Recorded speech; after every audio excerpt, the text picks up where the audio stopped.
In late autumn, a family named the Merrells came across a series of photographs from a local livestock auction in rural Washington.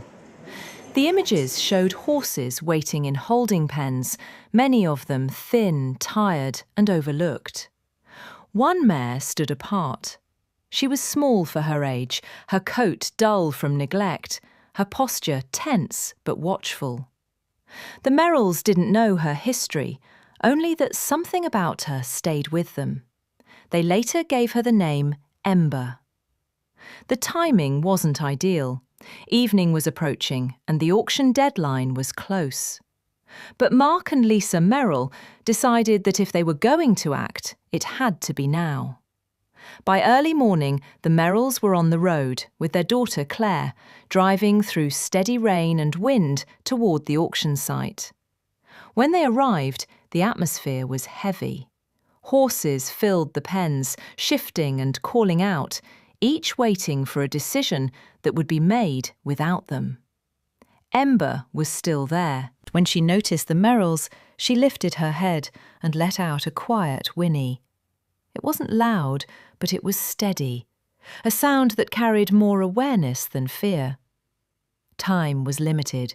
The next transport was already being prepared. The Merrells paid her bail, and staff guided Ember toward the trailer. She hesitated only briefly before stepping forward.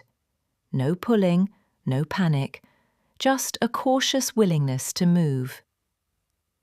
The drive home took several hours. Claire sat quietly, watching through the window as miles passed.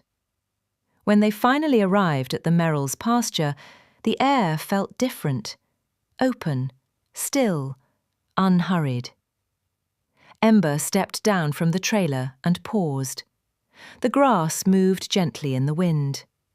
She lowered her head, breathing deeply, then took a few tentative steps forward. The Merrells gave her space. Instead of running, Ember turned back and walked toward Claire, stopping close enough to feel familiar but not confined. When Lisa removed her halter, Ember didn't bolt. She stayed. Over the following weeks, Ember gained strength. Her coat softened, her posture changed. When an older gelding named Rowan was introduced nearby, the two gradually shared the pasture, standing together as the days passed.